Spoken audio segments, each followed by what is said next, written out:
The blood-red sunset cast long shadows over Fort Yuma, California, as Lily Patterson hurried home with her precious secret tucked beneath her shawl, heart pounding against her ribs like a wild Mustang. It wasn't gold or jewelry she concealed, it was something far more dangerous in this corner of the frontier. A book. The year was 1872, and for a woman in Fort Yuma to raid was to invite suspicion, particularly for someone in Lily's position. At 22, unmarried and working as the town's seamstress, she already walked a precarious line between respectability and scorn.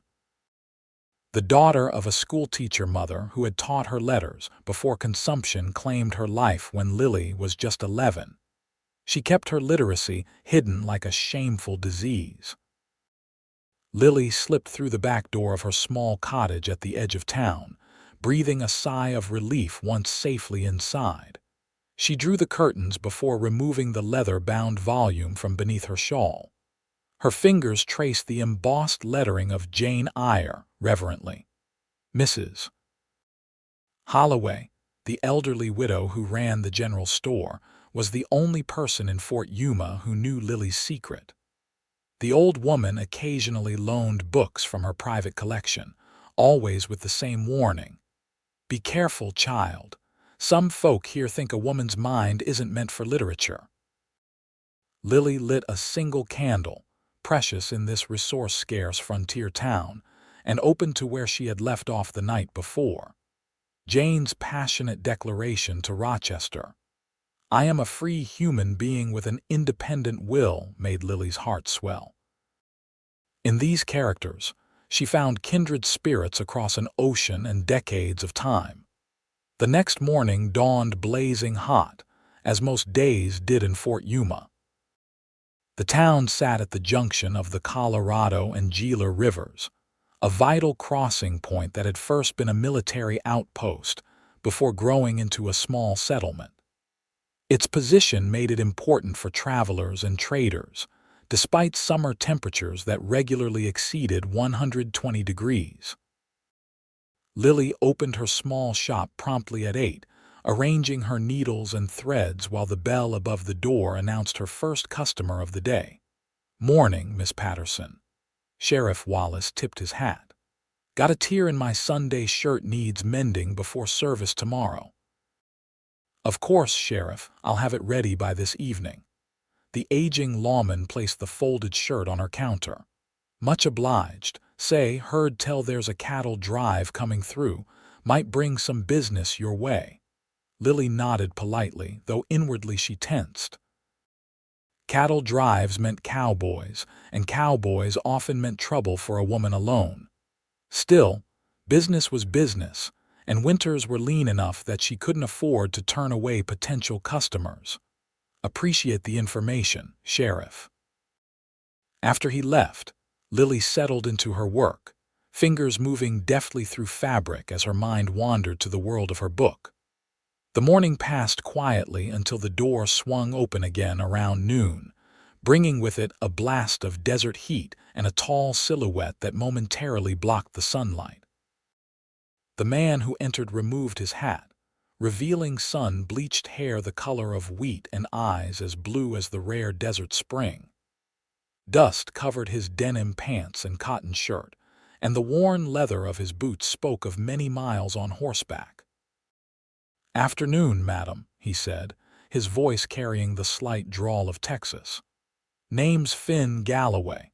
Part of the Rocking J outfit passing through. Got some mending needs doing if you're not too busy." Lily assessed him carefully. Unlike many cowboys who came to town looking for whiskey and women, this one stood respectfully, hat in hand, eyes not wandering where they shouldn't. "I can certainly help, Mr. Galloway. What needs mending?" He produced a canvas saddlebag with a torn strap. "Trail's been rough. Can't afford to lose my belongings if this gives way entirely." As she took the bag, Lily was surprised by its weight and even more surprised when she glimpsed what appeared to be books inside. Finn noticed her glance. "Just some reading material for the trail, Nights get long. You. Raid. The words slipped out before she could stop them. A small smile crossed his tanned face. That surprises folks sometimes. My ma was big on education, even for a ranch hand's son. He paused. Should be back through in 3 days. That enough time? More than sufficient. It'll be $2. Fair price. He placed the coins on the counter. Much obliged, Miss Patterson, Lily Patterson, Miss Patterson. He nodded, replacing his hat. Be seeing you in 3 days' time. After he left, Lily couldn't help but peek inside the saddlebag. Sure enough, nestled between spare clothes and personal items were 3 books. A well-worn Bible, a collection of Shakespeare's sonnets, and most surprisingly, a copy of Ivanhoe by Sir Walter Scott. 3 days passed quickly, filled with the usual work of hemming dresses and mending shirts. Lily found herself watching the door more often than usual, wondering about the cowboy with books in his saddlebag. When Finn Galloway returned, it was late afternoon, and Lily was just considering closing shop for the day. Hope I'm not too late, he said, ducking through the doorway. Not at all, Mr. Galloway. Your bag is ready. She retrieved it from beneath the counter, the strap now reinforced with sturdy leather patches. He examined her work, nodding appreciatively. Fine stitching, Miss Patterson. Looks stronger than when it was new. As he reached for the bag, a folded paper fell from his pocket. Lily bent to retrieve it at the same moment he did, their hands nearly touching.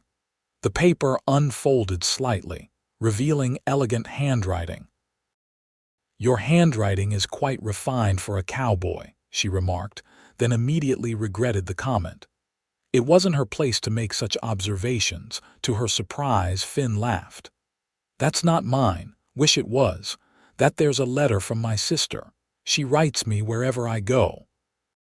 His expression sobered. Truth is, Miss Patterson, I can read some, but writing, well, that's another matter. Can make out printed letters fine enough, but penmanship escapes me. The confession hung between them, unexpected and strangely intimate. I've always wanted to learn proper, he continued, seeming to surprise himself with the admission. Reading's opened worlds to me, but I can barely sign my own name without it looking like chicken scratch. Lily hesitated, years of caution warring with a sudden impulse. I could help you. With writing, I mean. The moment the words left her mouth, she wanted to snatch them back. Women who read and wrote in Fort Yuma were often viewed with suspicion. The local preacher, Reverend Blackstone, frequently sermonized about the dangers of female education, claiming it led to moral corruption and the neglect of proper womanly duties. Finn's eyes widened slightly. You do that. Teach me. I shouldn't have offered, Lily backtracked. It's not. It's not something that's looked upon kindly here.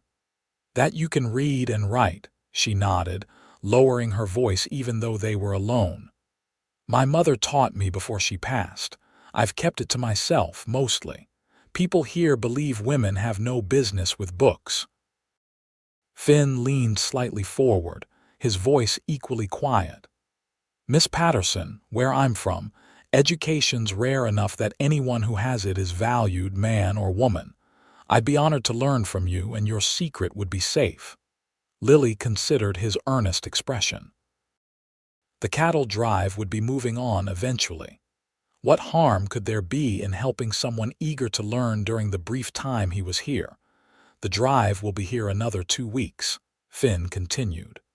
We're waiting on a buyer from San Francisco. I could bring payment, no payment, Lily interrupted, but you could bring books, different ones than I've read, that would be payment enough. A slow smile spread across his face. Deal, when do we start? And so it began.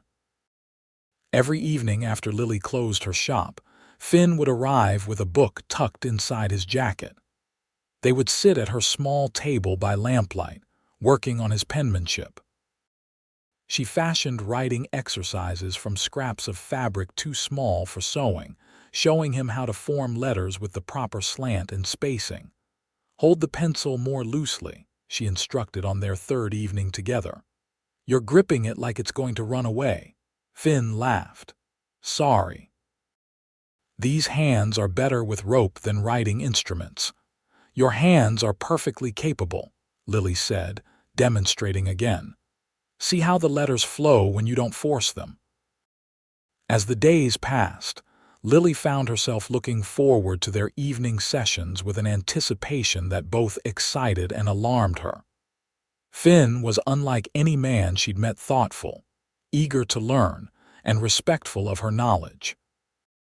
He brought her books she'd never seen before, poetry collections, adventure novels, even scientific journals he'd traded for along the trail. "This one's about stars," he explained, showing her an astronomy text. "Figured it might be useful since we both spend so much time under the night sky." They began taking their lessons outside on clear evenings, sitting on the small porch behind her cottage where they wouldn't be observed. Finn would point out constellations he knew from navigating the trail, while Lily read passages from the astronomy book. "How'd you come to be a cowboy who reads Shakespeare?" she asked one night as they identified the Big Dipper. Finn was quiet for a moment. "My ma was a schoolteacher before she married Pa. He couldn't rate himself but believed in education. When the school in our town closed, Ma taught all the local children in our front room." His voice softened. "She died when I was 16. Consumption. Left me her books and made me promise never to stop learning." Lily's heart ached at the familiar story. "My mother was the same, a teacher. She's the one who taught me to read and write before she passed." "Seems we have that in common," Finn said softly, "keeping promises to women who believed in better things for us." A week into their lessons, disaster nearly struck. They were so absorbed in their reading, Finn sounding out a difficult passage from The Last of the Mohicans, while Lily guided him, that they didn't hear approaching footsteps until a shadow fell across the doorway. "Evening, Miss Patterson. Didn't expect to find company here so late." Sheriff Wallace stood in the doorway, his expression unreadable as he took in the scene. The open books, Finn's pencil, Lily's instructive posture. "Sheriff," Lily stood quickly, heart pounding. "Mr. Galloway was just—" "That is, we were. I asked Miss Patterson to help me write a letter to my sister," Finn interjected smoothly, rising to his feet. "Being on the trail so long, my writing skills have gotten rusty. Didn't mean to keep her up so late." The sheriff's eyes narrowed slightly. "That's so." He looked between them, then at the books. "Seems an awful lot of material for one letter." "My sister appreciates detail, sir," Finn replied with just the right measure of sheepishness. "And I'm afraid I'm a slow study. Miss Patterson has been very patient." Sheriff Wallace seemed to consider this, then nodded slowly. "Well, it's getting late. Might be best to continue your correspondence another time." The pause before correspondence carried clear suspicion. After the sheriff left, Lily sank back into her chair, hands trembling. "He'll tell Reverend Blackstone, I just know it." Finn knelt beside her. "I'm sorry, Lily. I should have been more careful." It was the first time he'd used her given name, and despite her fear, she felt a flutter at the sound of it on his lips. "It's not your fault," she said. "I've lived with this risk for years, but perhaps we should be more cautious." They agreed to meet less frequently and to use the back entrance to her cottage. Instead of lengthy sessions, Finn would drop off books with notes tucked inside, and Lily would return them with corrections and new exercises. This system worked for nearly a week, until Sunday morning, when Reverend Blackstone's sermon took an unexpected turn.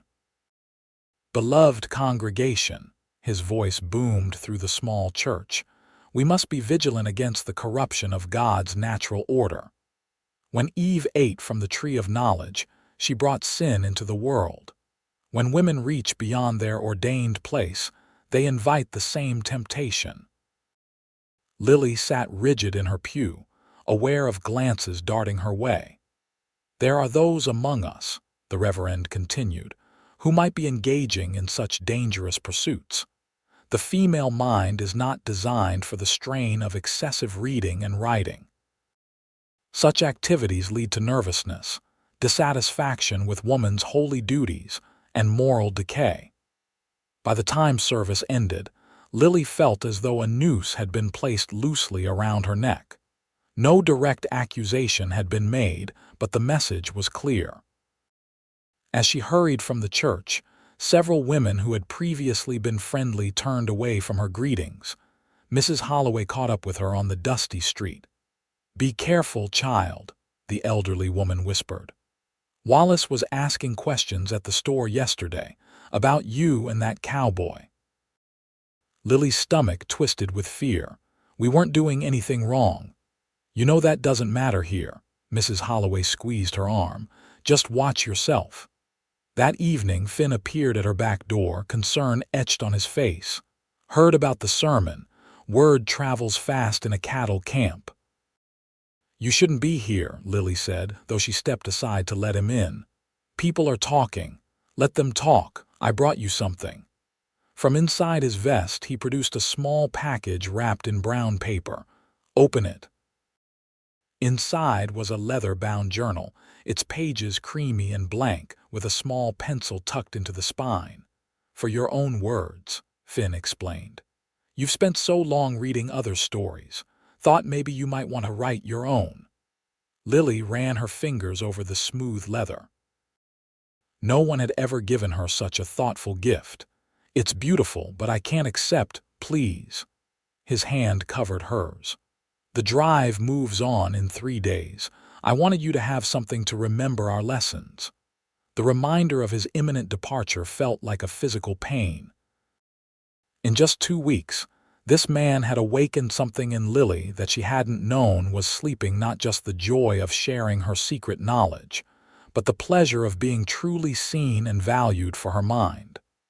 "I'll treasure it," she whispered.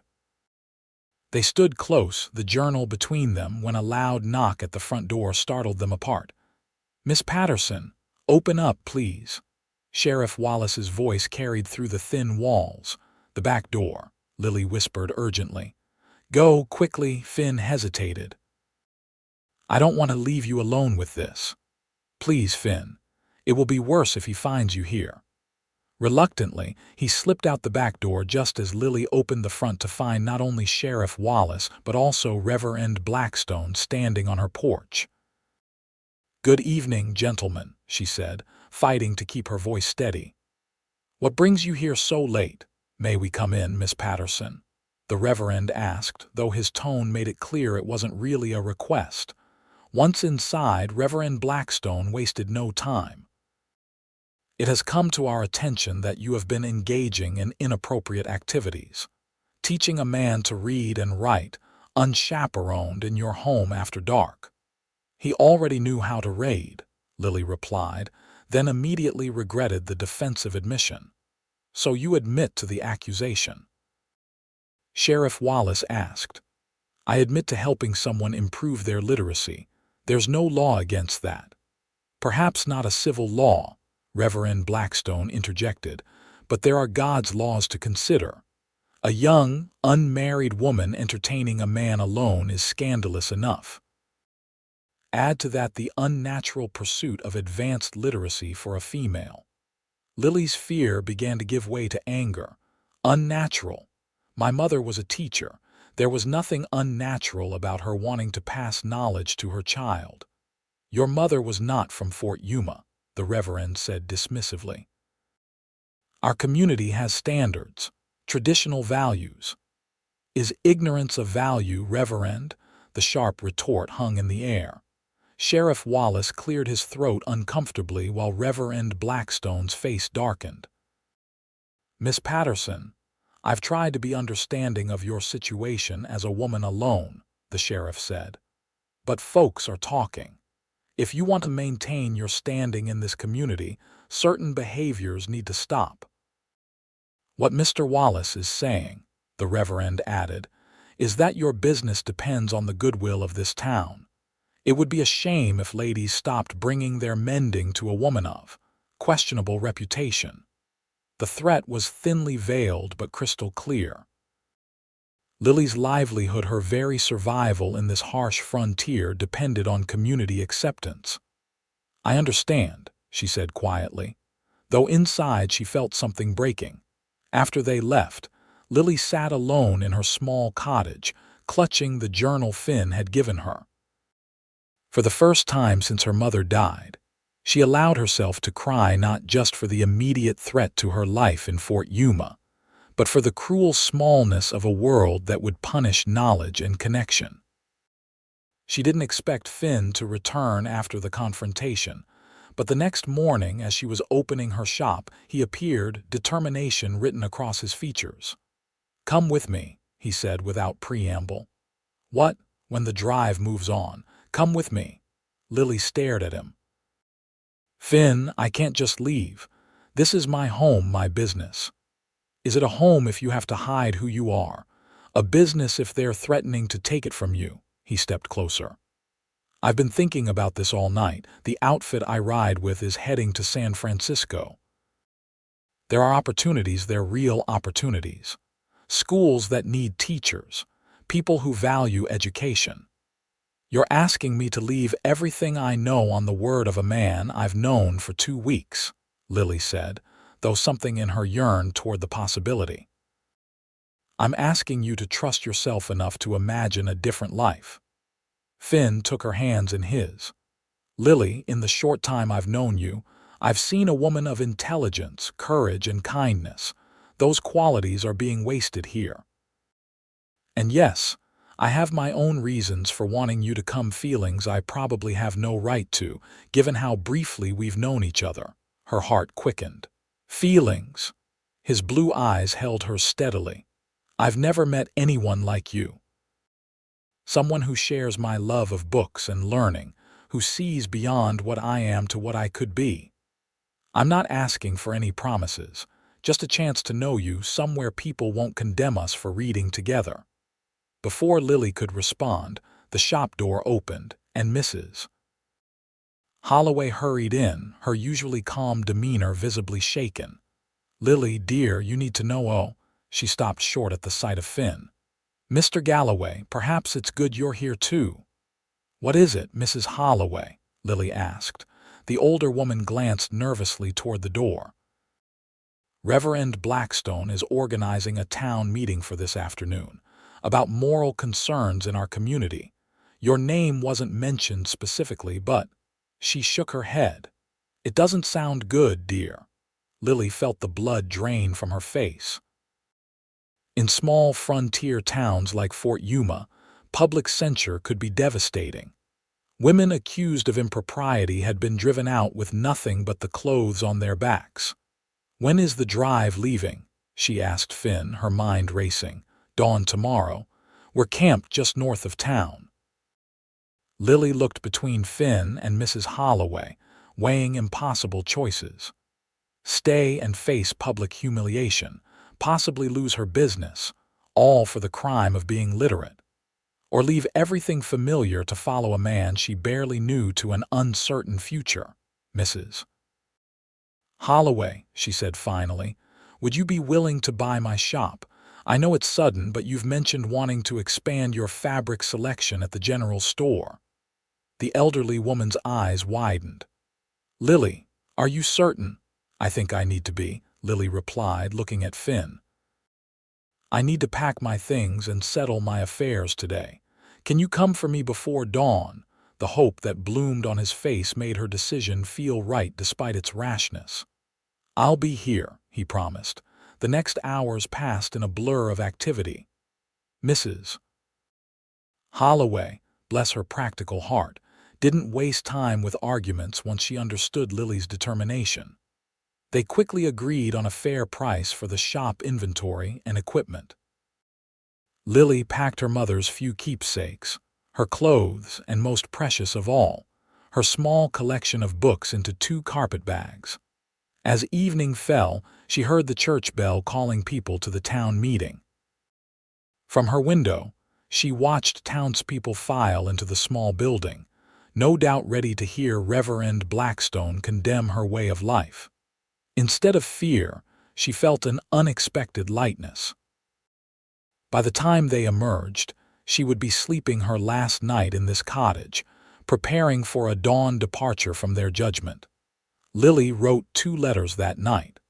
One to Mrs. Holloway, thanking her for years of friendship and discretion. The second she addressed to Reverend Blackstone himself. Reverend, by the time you read this, I will have left Fort Yuma. You believe female education leads to moral corruption. I believe ignorance is the greater sin. May God grant us both wisdom to recognize our errors. With Christian charity, Lily Patterson, she slept fitfully, waking well before the first hint of dawn filtered through her window. She dressed in her most practical traveling clothes, a sturdy blue calico dress, thick wool stockings, and her most comfortable boots. Over this, she donned her mother's old cloak, faded but warm. True to his word, Finn appeared just as the eastern sky began to lighten, leading 2 horses. "Ready?" he asked simply. Lily looked back at the small cottage that had been her home for 7 years. Despite its constraints, there had been safety in its familiarity. "Yes," she said, surprising herself with the firmness of her conviction. Finn helped secure her carpetbags to the second horse, then assisted her into the saddle.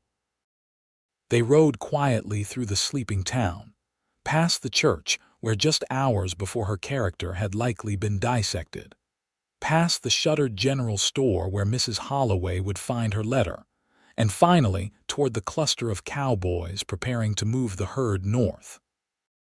The trail boss, a weathered man named Jenkins, raised an eyebrow at Lily's appearance but asked no questions when Finn explained she would be traveling with them to San Francisco. "Your business, Galloway," was all he said. "Just make sure it doesn't interfere with yours or anyone else's work." As the sun crested the horizon, painting the desert in hues of gold and pink, the cattle drive began to move. Lily found herself riding beside Finn at the rear of the procession, Fort Yuma shrinking behind them with each hoofbeat. "Having second thoughts?" Finn asked, noting her backward glances. "No," Lily replied truthfully. "Just saying goodbye to one chapter before beginning another." He smiled at her literary reference. "Speaking of chapters, I've got something for the journey." From his saddlebag, he produced a book she hadn't seen before. "Thought we could read it together." "Take turns." It was Little Women by Louisa May Alcott, published just a few years earlier. Lily had heard of it but never had the opportunity to read it. "The heroine's a writer," Finn explained. "Thought you might find that inspiring." The gesture, so thoughtful, so perfectly aligned with her interests, cemented her confidence in her decision. Whatever uncertainties lay ahead, this man understood her in ways no one in Fort Yuma ever had. The cattle drive moved slowly northward, averaging 15 miles on good days. Lily quickly adapted to the rhythm of trail life. She rose before dawn with the others, helped prepare meals, and learned to ride for hours without complaint. In the evenings, when the cattle were settled and guards posted, she and Finn would sit by the fire, taking turns reading from Little Women while the other cowboys listened with surprising interest. "Never figured a woman's story would be so engaging," one old drover named Miller commented after hearing about the March sisters' Christmas without their father. "Good storytelling is good storytelling," Finn replied. "Doesn't matter if it's about men fighting Indians or women facing their own battles." What began as Lily and Finn's private reading quickly became a nightly tradition for the entire outfit. Even the trail boss would linger near the fire, pretending to be occupied with maps or supply lists while clearly listening to the story unfold. During daylight hours, Lily rode alongside different cowboys, learning their stories. Many were former soldiers from the recent Civil War. Others were immigrants seeking opportunity in the expanding West. Nearly all had families somewhere, mothers, sisters, sweethearts to whom they sent what money they could spare. With Finn, the connection deepened beyond their shared love of books. She learned he had a wry sense of humor that emerged in quiet moments, that he could identify dozens of bird species by their calls alone, that he dreamed of someday having enough saved to buy a small ranch of his own. Not to raise cattle, he explained as they rode side by side through a mountain pass. I'd want horses. There's something about working with an animal that thinks and chooses to cooperate rather than just being herded. You'd be good at that, Lily observed. You have patience for teaching. He glanced at her with a smile. Had a good teacher myself recently. 2 weeks into the journey, they faced their first serious challenge when spring storms swelled a river crossing to dangerous levels. The outfit was forced to make camp and wait for the waters to recede. Could be days, Jenkins announced grimly.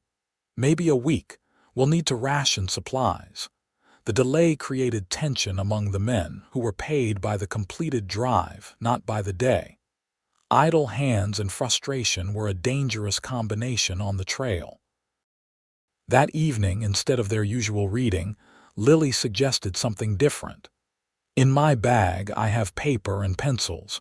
Perhaps those who wish to could write letters home. I'd be happy to help. The suggestion was met with unexpected enthusiasm. Many of the cowboys were like Finn, able to read to some degree, but uncomfortable with writing. For the next several days, Lily found herself running an impromptu writing desk, helping men compose messages to mothers, sisters, wives, and sweethearts. Never told Martha how pretty her eyes are, confessed a young drover named Rodriguez as Lily helped him craft a letter to his fiancée in Texas. Always meant to, but the words don't come easy. They do now, Lily smiled, showing him how he'd written the sentiment himself with just a little guidance. Finn watched these interactions with undisguised admiration. You're doing more than helping them write, he told her privately. You're giving them a connection to home when they need it most. The forced delay, which could have bred discontent, instead fostered a sense of community. In the evenings, when the letters were done, they resumed reading Little Women. Now with the men requesting specific chapters they'd particularly enjoyed. When the waters finally receded enough to cross, the outfit moved with renewed purpose. They were behind schedule, but united in their determination to reach San Francisco before the buyer's patience wore thin. The journey continued northward, through Nevada's harsh deserts and into the foothills of California's Sierra Nevada. As they climbed in elevation, spring flowers carpeted meadows between stands of pine and aspen. For Lily, who had known only the stark beauty of the desert, the lushness was astonishing. It's like something from a storybook, she marveled as they rode through a particularly beautiful valley. Wait until you see San Francisco, Finn said. It's built on hills overlooking the bay. On clear days, the water's so blue it hurts your eyes. The closer they got to their destination, the more Lily found herself wondering about what would happen when they arrived. She and Finn had grown undeniably close during their weeks on the trail, but neither had spoken of permanent arrangements or formal commitments. One evening, as they made camp in the Golden Foothills just a few days' ride from San Francisco, Finn suggested they take a walk after dinner. There's something I want to show you, he said, leading her to a ridge overlooking their camp. As they crested the hill, Lily gasped. Below them, the valley stretched out for miles, bathed in the golden light of sunset. In the distance, a thin silver line hinted at the Pacific Ocean. It's magnificent, she breathed. "We'll be in San Francisco in 3 days," Finn said, his voice carrying an undertone of nervousness she hadn't heard before. "I've been thinking about what happens then." Lily's heart quickened. "As have I. I meant what I said back in Fort Yuma about having feelings for you." He turned to face her fully. "Those feelings have only grown stronger with every mile, every story shared, every moment together." "Mine too," Lily admitted, the words both frightening and freeing. Finn took her hands in his. "I know this isn't conventional. We've known each other barely 6 weeks, but I've never been more certain of anything than I am of how I feel about you, Lily Patterson." From his pocket, he withdrew a small object that gleamed in the fading light, a simple silver ring. "This was my mother's," he explained. "I've carried it with me since she died, waiting for the right person. I know we haven't spoken of marriage, and I don't expect an answer now, but I want you to know my intentions are honorable and my feelings true." Tears welled in Lily's eyes. "Finn." "You don't have to answer now," he repeated quickly. "San Francisco is full of opportunities. You should explore them, find your own path. If that path leads away from me, I'll understand. But if there's any chance it might lead toward a shared future, I wanted you to know I'm ready for that journey." Lily looked at the ring, then at the man holding it, a man who had respected her mind, valued her abilities, and risked disapproval to learn from her. A man who had offered her escape when she needed it most, and never once made her feel she owed him anything for it. "Ask me properly," she whispered. Surprise flickered across his face, followed by a joy so pure it transformed his features. He knelt before her on the hilltop, ring extended. "Lily Patterson, would you do me the honor of becoming my wife? Not because you need protection or security, but because I believe we could build something beautiful together, a life of shared books and ideas, of teaching and learning from each other until we're old and gray." The setting sun gilded his upturned face as Lily gave the answer her heart had known for weeks. "Yes, Finn Galloway. Yes, I will marry you." He slipped the ring onto her finger, then stood and gathered her into an embrace that felt like coming home after a long journey. They were married 3 days after arriving in San Francisco, in a small chapel near the harbor. Jenkins and several cowboys from the drive stood as witnesses, cleaned up so thoroughly in their Sunday best that Lily barely recognized them. Mrs. Jenkins, the trail boss's wife, helped Lily prepare, lending her a lace veil that had been in her family for generations. "Never had a daughter to pass it to," the older woman explained, "but I like the thought of it adorning a bride with your spirit." San Francisco in 1872 was a city of contradictions. Elegant mansions stood within viewing distance of ramshackle waterfront buildings. Refined society ladies shopped in stores alongside frontier women and immigrants from across the globe. It was noisy, crowded, and pulsing with energy that made Fort Yuma seem like a sleepy backwater by comparison. Most importantly for Lily, it was a place where female education wasn't just tolerated but encouraged. Within a week of arrival, she discovered 3 schools specifically for young women, a ladies' literary society, and a library that welcomed female patrons without requiring male accompaniment. With the money from selling her shop, combined with Finn's earnings from the cattle drive, they rented a small but comfortable apartment near Telegraph Hill. Finn found work with a horse trader who needed someone with his expertise, while Lily secured a position as an assistant teacher at a girls' school run by a forward-thinking headmistress named Mrs. Crawford. "Your experience is limited," the stern but kind woman had said during Lily's interview, "but your passion for education and literature is exactly what we need. Too many teachers see their role as merely instructing girls in enough basics to make them marriageable." I sense you understand the true value of a developed mind." Their first months of marriage unfolded like the chapters of a beloved novel, each day bringing new discoveries, both of the city and of each other. They established rituals that honored their beginning, reading aloud to each other in the evenings, Finn continuing his writing practice with Lily's guidance, weekend visits to bookshops where they would each select something new to share.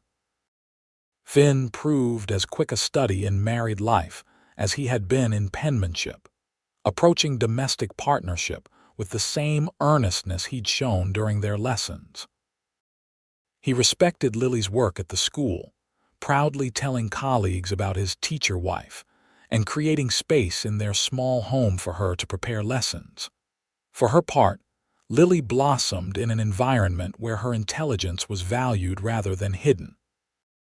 She joined the Ladies' Literary Society, contributed articles to an educational journal, and developed innovative teaching methods that drew praise from Mrs. Crawford. "You have a gift, Mrs. Galloway," the headmistress told her after observing a particularly successful lesson on poetry. "You make the girls want to learn, not just memorize." Though their life was not without challenges, the cost of living in San Francisco stretched their modest incomes, and both experienced moments of homesickness for the open spaces of their previous lives. They faced each obstacle together, their partnership strengthening with each resolution. A year into their marriage, Finn came home one evening with uncharacteristic nervousness, clearly hiding something behind his back. "I have a surprise," he announced. "Close your eyes." Lily complied, smiling. "This feels familiar. Is it another book?" "Better. At least I hope so." He guided her hands to feel what he was holding, something flat and rectangular, wrapped in paper. When she opened her eyes, she unwrapped the package to find a wooden sign, professionally painted with elegant lettering. Galloway's Literary Academy Reading, Writing and Arithmetic for All Ages. "Finn," she questioned, running her fingers over the raised letters. "I've been saving," he explained, words tumbling out in excitement. "And talking with Mr. Peterson, you know, the retiring bookseller. He's willing to rent us the room above his shop at a fair price." "It could be our school, Lily, yours and mine together." "Our school?" The concept took her breath away. "You've always said education shouldn't be limited by gender or circumstance." "This would be a place where anyone could learn, women wanting more than basic letters, cowboys like me needing writing skills, immigrants trying to master English." His blue eyes shone with enthusiasm. "We could take turns teaching, play to our strengths. Your literature and composition, my practical mathematics and sciences." Lily stared at the sign, emotions overwhelming her. This man who had once asked her to teach him now wanted to build a school with her, a true partnership of equals. "When could we start?" she asked, her own excitement building. Finn's grin widened. "Peterson says the space will be available next month. I've already spoken with Mrs. Crawford. She's disappointed to lose you but understands this is an opportunity you can't refuse." That night, lying beside her husband in their narrow bed, Lily marveled at the journey that had brought them here, from clandestine reading lessons in a frontier town to planning their own school in San Francisco. "You ever regret it?" she asked softly. "Coming to my shop that day with your torn saddlebag, all the trouble it led to?" Finn propped himself on one elbow, looking down at her in the dim light filtering through their window. "Regret the best decision I ever made? Not possible." He traced the curve of her cheek gently. "That saddlebag was the luckiest tear in the history of leather." Galloway's Literary Academy opened in the autumn of 1873, with 7 students of varying ages and backgrounds. By spring, they had 20, and by the following year they needed to expand into the adjacent space when the milliner retired. Their school became known throughout San Francisco, For its innovative approach, students progressed at their own pace, advanced based on achievement rather than age, and were encouraged to develop their unique interests. Former cowboys learned alongside shopgirls, the children of merchants alongside the children of laborers. In 1875, Lily discovered she was expecting their first child. She continued teaching until just weeks before the birth, her pregnant figure becoming a powerful symbol to her female students of how marriage and motherhood could coexist with intellectual pursuits. William James Galloway arrived on a foggy San Francisco morning in January 1876, named for Shakespeare and the pragmatic American philosopher whose works Finn had come to admire. From his earliest days, the boy was surrounded by books and learning. Lily would nurse him while reading aloud, and Finn crafted a special cradle that could be rocked with one foot while holding a book in both hands. As their family and school grew, Finn and Lily never forgot their beginnings. Each anniversary, they read Jane Eyre together, honoring the book that had been in Lily's possession when they first met. They maintained a special shelf in both their home and school for traveling books volumes to be loaned to those undertaking journeys, with the understanding they would be passed along to others who needed stories on the trail. In 1879, a letter arrived bearing a Fort Yuma postmark. It was from Mrs. Holloway, now in her 70s, but still managing the general store with the help of her granddaughter. "You'll be interested to know," she wrote, "that Reverend Blackstone has left our community after a scandal involving church funds. His replacement, a young man from Boston, has started a reading group for ladies of the congregation. Times change, even in Fort Yuma. Your departure caused quite the stir, but in doing so, perhaps planted seeds that are only now beginning to sprout." Lily read the letter aloud to Finn as they sat on the small balcony of their home, watching 3-year-old William playing with building blocks below them, carefully arranging them to match the letters in a picture book open beside him. "Perhaps we should send some books," Finn suggested. "For the ladies' reading group." "Perhaps we should," Lily agreed, resting her hand on the slight swell of her stomach where their second child was growing. "With a note about our academy. Some of those ladies might have daughters who would benefit from education beyond what Fort Yuma can provide." As the sun set over San Francisco Bay, painting the sky in colors as vivid as those desert sunsets they'd left behind 7 years earlier, Lily reflected on the journey that had brought them here. From a hidden reader in a frontier town to the co-founder of a thriving academy, from a woman alone to the center of a family built on love and mutual respect. "What are you thinking?" Finn asked, taking her hand in his. "About how sometimes the most dangerous things we can do, like teaching a cowboy to write, or leaving everything familiar behind, turn out to be the very things that save us." She squeezed his hand. "And how grateful I am that you brought me books and said teach me." "I'm the grateful one," he replied, kissing her palm. "You taught me far more than penmanship. You taught me that true partnership in learning, in life, in love is the greatest adventure of all." Below them, William had abandoned his blocks and picked up a book, carefully turning pages and pretending to read as he'd seen his parents do countless times. The sight filled both Finn and Lily with quiet pride, not just for their son's natural curiosity, but for the world they were helping to create, one student, one book, one lesson at a time. In the years that followed, Galloway's Literary Academy became a San Francisco institution. Their second child, a daughter they named Eleanor Grace, arrived in the winter of 1880, followed by twins Robert and Ruth in 1883. All their children grew up in classrooms as much as in traditional nurseries, absorbing knowledge as naturally as breathing. By the turn of the century, Their once small school occupied its own building near the heart of the city. Former students had gone on to become teachers themselves, business owners, writers, and even politicians.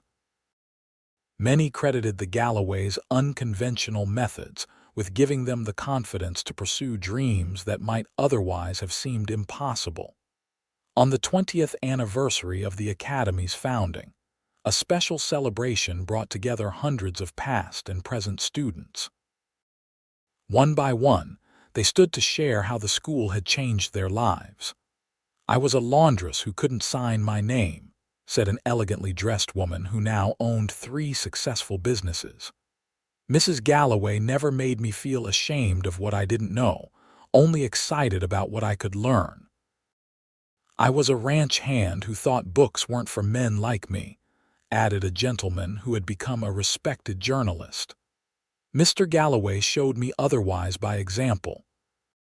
As Lily and Finn listened to these testimonials, surrounded by their grown son and teenage children, they exchanged a glance that contained all the words they didn't need to speak aloud: the shared pride in what they'd built together, the enduring love that had begun with forbidden reading lessons in a frontier town.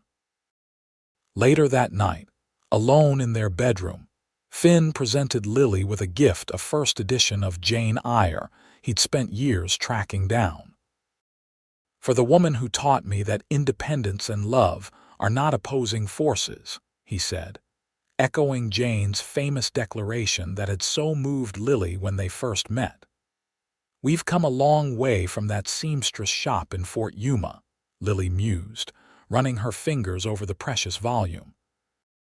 "Not so far," Finn countered, wrapping his arms around her. "We're still the same at heart, a woman who could read when others called it sinful, and the cowboy who brought her books and said, 'Teach me.'"